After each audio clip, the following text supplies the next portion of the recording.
Ini Yun, aku mau nanya kamu, di sini tuh ada siapa gitu? Ya cuman ada aku sama bapak ibu kamu itu di sana duduk di kursi gitu. Nah, Yun, tahu nggak? Aku tuh ngelihat di kamar ini tuh rame banget Yun. Ada puluhan orang penuh, tapi nggak ada satupun yang aku kenal. Dan anehnya lagi, orang-orang itu tuh pakai bajunya itu baju orang lama.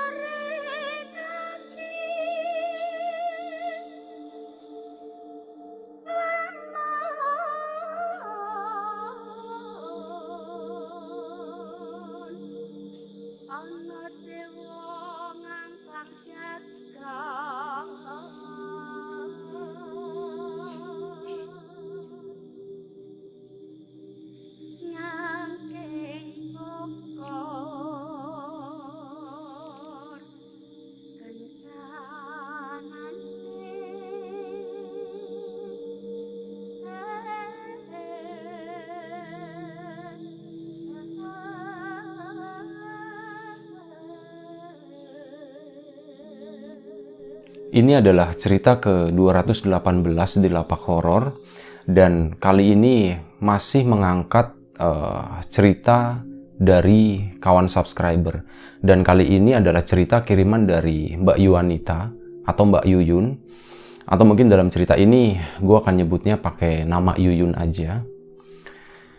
Sebuah cerita tentang pengalaman yang dialami sama Yuyun waktu masih kuliah. Terima kasih buat kawan-kawan yang udah ngirimin ceritanya ke Lapak Horor, tapi belum dibaca, mohon bersabar. Ya, kemungkinan ini beberapa hari ke depan atau beberapa waktu ke depan, Lapak Horor akan didominasi oleh cerita-cerita kiriman dari kawan-kawan semuanya. Terima kasih banyak buat kawan-kawan yang udah ngasih support, udah ngasih dukungan.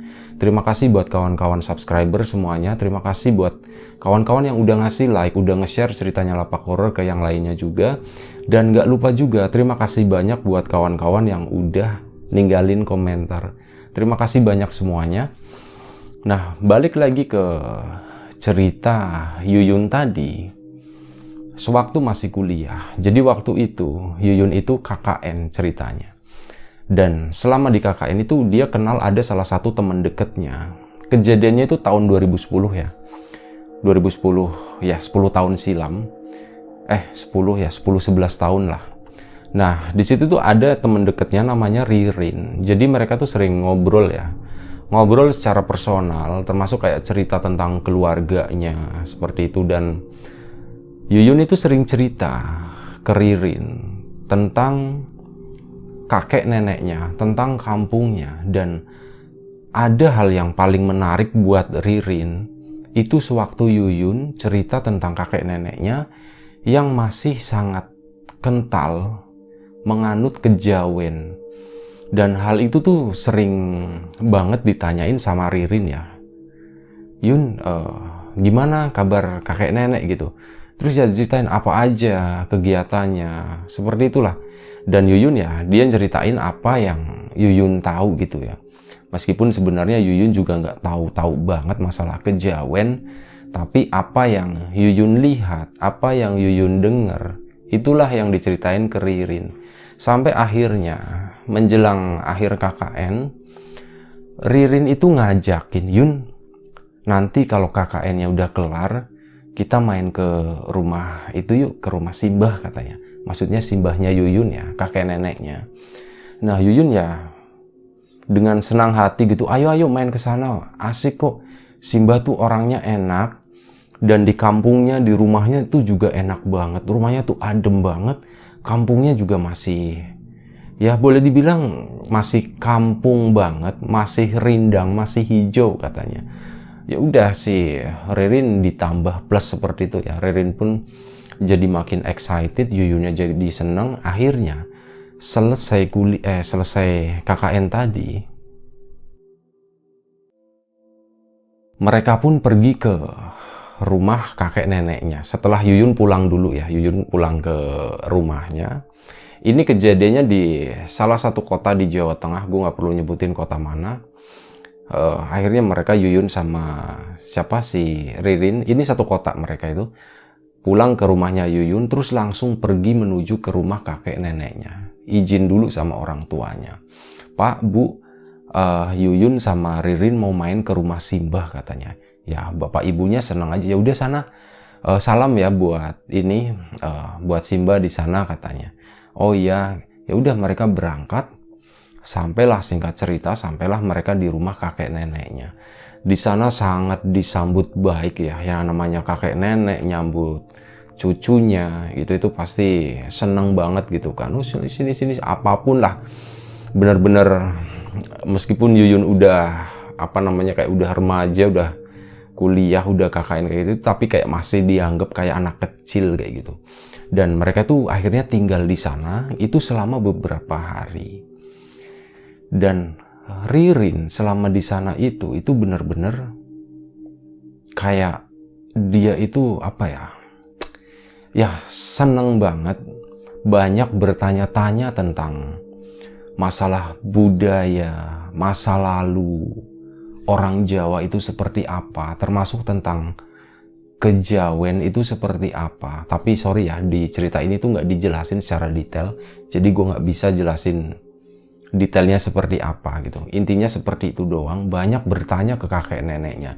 Dan kakek neneknya juga seneng ngejelasin, termasuk salah satunya adalah kakek neneknya Yuyun itu, Simbah itu nunjukin koleksinya. Ada beberapa gaman atau benda-benda pusaka kayak gitu ya, koleksinya si siapa kakeknya Yuyun tadi ke Ririn. Dan Ririn itu ngelihat itu dengan wah takjub gitu ya, penuh tanda tanya seperti itu. Dan mereka tinggal di sana kurang lebih sekitar 4 hari. Setelah 4 hari mereka pun akhirnya pulang. Ririn pulang ke rumahnya. Ini jadi simbahnya Yuyun sama Ririn itu masih satu kota, cuman jarak rumahnya memang lumayan jauh-jauh ya, kayak dari ujung ke ujung gitu. Dan udah mereka pulang. Dan sehari kemudian setelah pulang, itu tiba-tiba Ririn itu sakit. Ririn sakit, badannya demam. Udah coba diobatin pakai obat warung ya, obat biasa aja tanpa resep dokter gitu. Itu kurang lebih sekitar 3 hari, tapi demamnya itu nggak sembuh-sembuh. Nggak turun-turun, nggak ngaruh sama sekali, bahkan demamnya makin menjadi-jadi gitu ya, maksudnya kayak badannya itu jadi tambah sakit. Akhirnya dari pihak keluarga, kebetulan keluarganya Ririn itu termasuk keluarga orang yang berada gitu atau orang kaya, langsung udah Rin gini aja, langsung deh cek ke dokter gitu. Akhirnya dicek ke dokter ke sana, dan kata dokter setelah mungkin ya dicek laboratorium segala macam, itu Ririn tuh katanya ya terkena virus gitu ya. Cuman virusnya biasanya nggak disebutin virus apa. Jadi seperti itu efeknya demam, dan menurut dokter ini harus dirawat inap di rumah sakit. Dan akhirnya Ririn pun dirawat inap di rumah sakit, di salah satu rumah sakit swasta di kota itu. Dan karena itu tadi orang tuanya Ririn termasuk orang yang berada, akhirnya dipilihlah satu kamar mungkin kamar VIP gitu ya, yang nempatin cuma 1 orang gitu. Yaudah, mulai hari itu Ririn dirawat di sana, masih dengan demam. Sehari kemudian itu demamnya nggak turun-turun, dan itu tadi virusnya apa yang nyerang juga nggak dijelasin sama dokter. Akhirnya Ririn pun ngasih tahu Yun, aku lagi dirawat di rumah sakit gitu. Ya Yuyun kaget, loh kenapa Rin? Kemarin kan kita baru bareng gitu, kamu masih sehat-sehat aja, kenapa sekarang sakit gitu? Sakit kenapa? Nggak tahu Yun, mungkin kecapean kali ya, kata dokter sih karena ada virus yang masuk gitu. Dan ya sekarang aku lagi dirawat di rumah sakit karena ya demam-demam kayak gini kayaknya udah berapa hari gitu nggak sembuh-sembuh. Akhirnya ya udah sampailah aku di sini di rumah sakit gitu. Ya udah nanti aku kesana deh, kata Yuyun waktu itu. Akhirnya Yuyun pun coba nengokin Ririn ke rumah sakit. Waktu itu ditengokinnya pagi ya, jam 9 pagi. Yuyun ke sana nengokin, dan di sana ada Ririn sama orang tuanya nungguin. Waktu di sana ngobrol-ngobrol langsung, "Rin, kamu kenapa sih, Rin? Kenapa bisa sampai sakit kayak gini? Apa karena kecapean?" Diulang lagi obrolan yang di telepon tadi ya. "Karena kecapean." "Nggak tahu, Yun. Kata dokter sih virus," gitu. Ya, Ririn cuma seperti itu doang. Dan mereka tuh ngobrol cukup lama. Sampai akhirnya Ririn itu menceritakan satu hal yang bikin Yuyun cukup kaget waktu itu. "Yun, aku mau jujur ya, aku mau cerita, tapi kamu jangan takut, kamu jangan kaget." Si Yuyun udah dibuka dengan intro seperti itu, Yuyun juga mikir, wah, ini ada cerita apaan nih, jangan bikin takut dong gitu. Enggak apa-apa kok, aku cuma mau cerita aja. Soalnya aku nggak berani cerita ke bapak ibu, takutnya mereka ketakutan gitu. Terus si Yuyun ya udah cerita dia, cerita apa sih gitu. "Kamu ngeliat setan gitu?" "Oh, enggak. Ini Yun, aku mau nanya kamu, di sini tuh ada siapa gitu?" "Ya cuman ada aku sama bapak ibu kamu, itu di sana duduk di kursi gitu." "Nah Yun, tahu nggak, aku tuh ngelihat di kamar ini tuh rame banget Yun. Ada puluhan orang penuh, tapi nggak ada satupun yang aku kenal. Dan anehnya lagi, orang-orang itu tuh pakai bajunya itu baju orang lama, bukan dari kayak kita sekarang. Aku nggak tahu nama bajunya apa, tapi seperti itu, kayak yang aku lihat di film-film dulu ya, film-film pendekar. Itu bajunya baju-baju kayak rakyat biasa, dan ini di sini tuh penuh dengan orang-orang seperti itu." Yuyun ngedenger kayak gitu tuh dia langsung celingukan gitu ya. "Beneran Rin, jangan bohong ah, jangan ngarang-ngarang gitu, jangan nakut-nakutin aku," katanya. "Beneran Yun, aku nggak bohong Yun. Ini aku rasain itu sebenarnya udah dari rumah ya, dari aku sakit. Aku juga nggak tahu kenapa, ya mungkin kamu nggak bisa lihat, cuman aku ngeliat Yun. Aku ngeliat semuanya, ini banyak banget gitu." "Oh ya udah deh." Yuyun udah mulai ketakutan di situ. Udah Rin, nggak usah bahas itu lagi, bahas yang lain aja." "Oh ya udah, oke. Akhirnya mereka lanjutin ngobrol, dan setelah beberapa saat akhirnya Yuyun pun pamitan pulang. Nah, setelah Yuyun pulang, Yuyun itu cerita ke bapak ibunya, "Bu, Ririn kan lagi sakit," dan dia itu cerita katanya di kamarnya itu, padahal waktu itu cuman aku sama orang tuanya doang, tapi kata Ririn di sana tuh penuh sama orang-orang lama, orang-orang dulu katanya. Bapak ibunya jadi, "Wah yang bener Yun," gitu. "Iya," katanya seperti itu. Dan akhirnya malam harinya, jadi gini, apa yang Ririn lihat itu adalah yaitu tadi, saat ada yang ngejenguk gitu ya, Ririn nggak fokus ke orang yang ngejenguk itu, tapi fokusnya ke orang-orang yang nggak Ririn kenal. Mereka tuh kayak pada berdiri di situ tuh berjam-jam. Itu kayak bener-bener nungguin Ririn sambil mereka tuh berbisik-bisik katanya. Tapi apa yang mereka omongin itu Ririn nggak ngedenger sama sekali. Jadi ya cuman itu doang, Ririn cuman ngeliatin doang muka-mukanya seperti itu. Dan malam harinya, malam harinya Ririn itu si Yuyun itu ditelepon lagi sama Ririn. "Yun, aku mau cerita tentang sesuatu yang belum aku ceritain ke kamu. Kamu bisa nggak main kesini lagi nengokin aku," katanya. "Ini penting banget Yun, aku udah nggak kuat kayaknya. Di sini tuh rame banget dengan orang-orang yang nggak aku kenal. Tolong ya Yun." Kayak gitu. Waktu itu tuh masih selepas maghrib ya, dan akhirnya malam itu sebelum jam besuk ditutup gitu kan, akhirnya Yuyun buru-buru diantar sama bapak ibunya itu kembali nengokin Ririn. Sampailah Yuyun di sana, dan di situ Ririn itu langsung, "Yun, aku mau minta maaf," katanya. "Kenapa Rin? Aku itu udah berbuat salah. aku juga mau minta maaf sama Simbah. Ada sesuatu hal yang buruk yang aku lakuin, yang intinya apa ya, yang udah aku lakuin ke mereka. Katanya seperti itu. Yuyun nanya lagi, kenapa, ada apa gitu. Kamu yang jelas dong, jangan kayak gitu. Yuyun tuh udah mikir, wah ini jangan-jangan anak ini ngigo atau apa karena pengaruh demam ya. Jadi gini Yun, aku waktu di rumah Simbah sana, aku emang benar-benar tertarik dengan cerita Simbah. Dengan kejawen, dengan budaya Jawa seperti itu, aku sangat tertarik banget. Dan aku benar-benar hilaf, aku melakukan satu kesalahan. Aku itu mengambil sesuatu yang bukan hakku, aku mengambil sesuatu milik Simbah katanya. Yang bener kamu Rin, jangan main-main kayak gitu. Iya beneran katanya, aku mengambil sesuatu itu.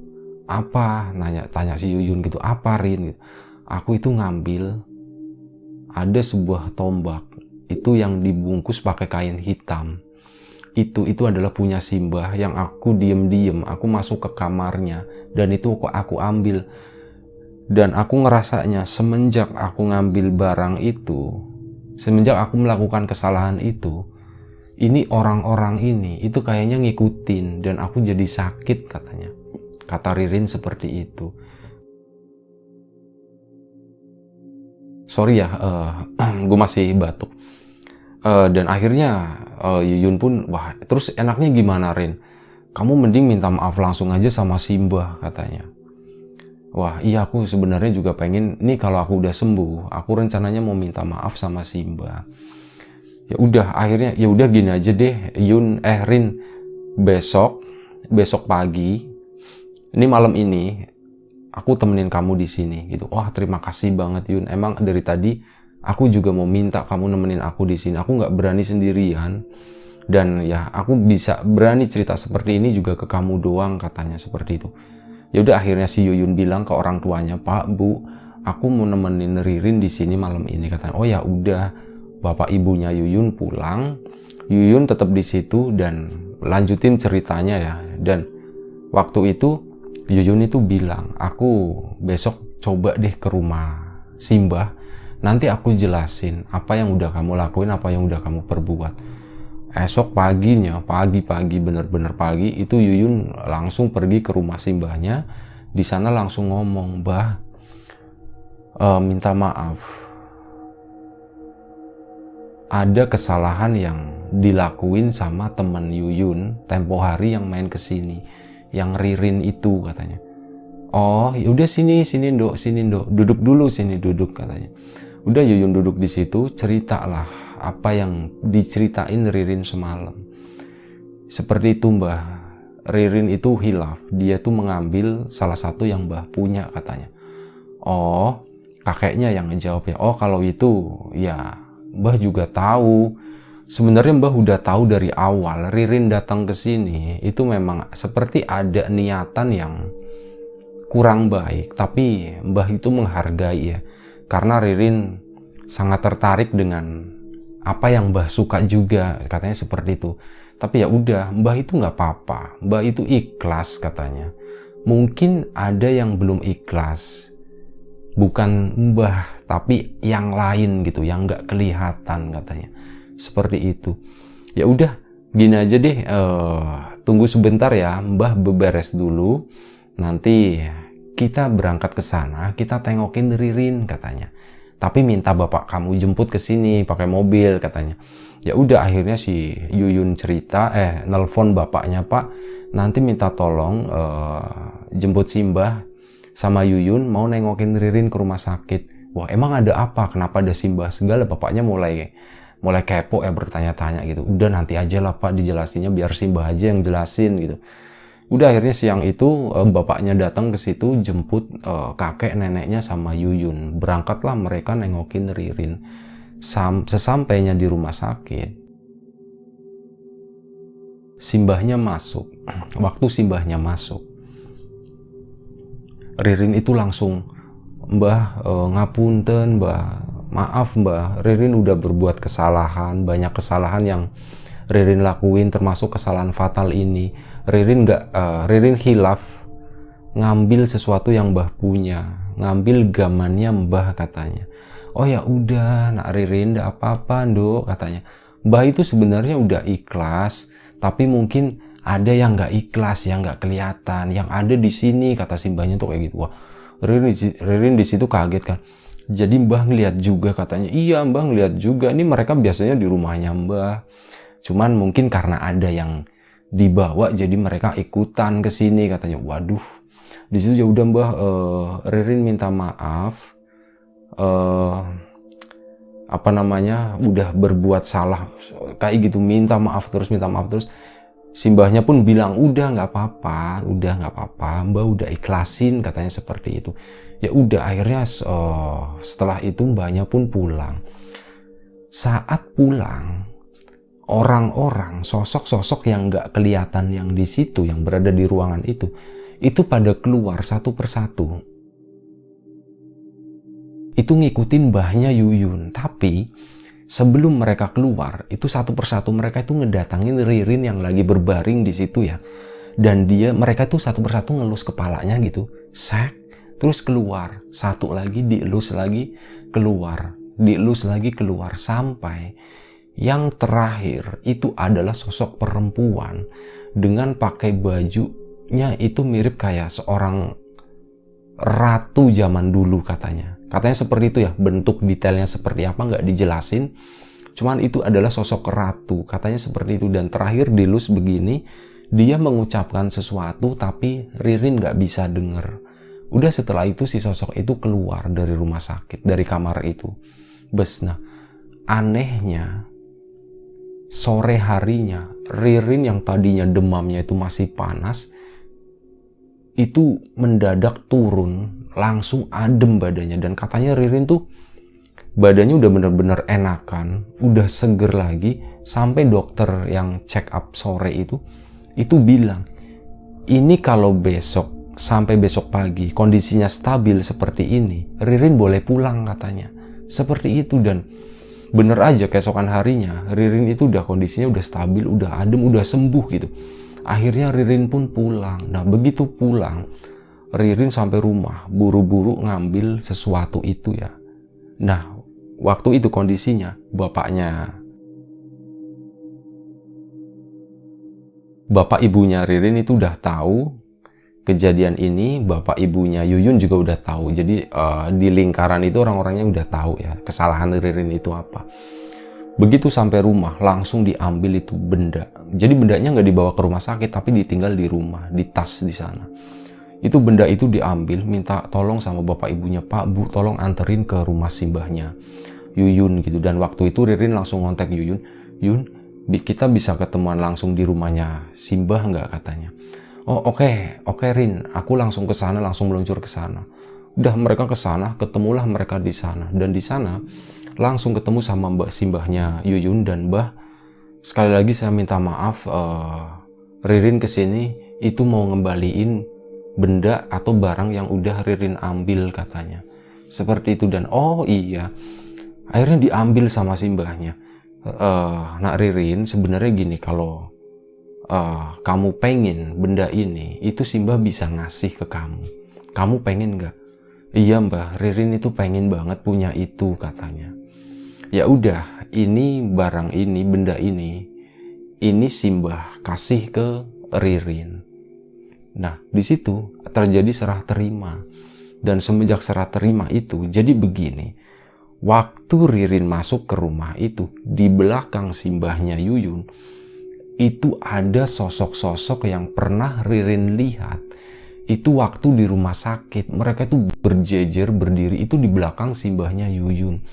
Sewaktu terjadi serah terima itu mereka satu persatu itu pindah ke belakangnya Ririn semuanya, termasuk satu sosok ratu.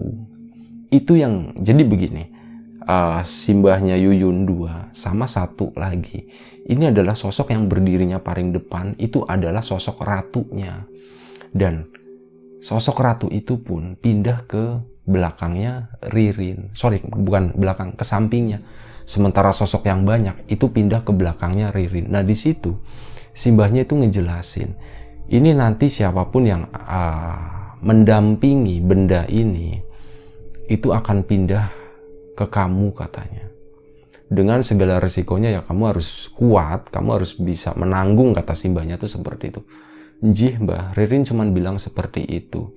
Dan ada satu sosok itu yang paling kuat di antara semuanya, itu adalah sosok ratunya. Mungkin kamu juga ngelihat kan, Ririn, iya Mbah, saya ngelihat sosok ratu itu ngelihat. Dan Simbah itu ngasih tahu sosok itu adalah sosok ratu itu bernama Nyi Runing katanya. Nah, gaman tadi itu dikasih nama sama mbahnya Yuyun itu adalah tombak Nyi Runing. Itu adalah nama sosok ratu yang nggak kelihatan di situ, yang katanya ngejaga benda itu. Wallahu a'lam, gue juga nggak tahu. Cuman kata si mbahnya Yuyun itu seperti itu. Akhirnya udah mereka pun pindah ke sini, sementara yang lain itu nggak ngelihat ya. Yang ngelihat itu cuma Ririn sama si mbahnya Yuyun. Udah mereka doang yang bisa ngelihat. Siang itu terjadi transaksi dan siang itu juga selesai. Ririn pun pulang ke rumah dan kata Ririn mulai hari itu dia tuh jadi sering ngelihat sosok-sosok ya. Sosok-sosok yang nggak pernah dia kenal sebelumnya. Sosok-sosok dari zaman lama, zaman dulu, dilihat dari cara berpakaiannya, bentuk mukanya, cara berbicaranya. Ririn itu udah mulai ngedenger suaranya, apa yang mereka omongin gitu. Dari situ katanya dia banyak belajar juga, banyak tahu juga. Wallahu a'lam. Entahlah ya, apa yang Ririn pelajarin gue juga nggak tahu, nggak dijelasin soalnya.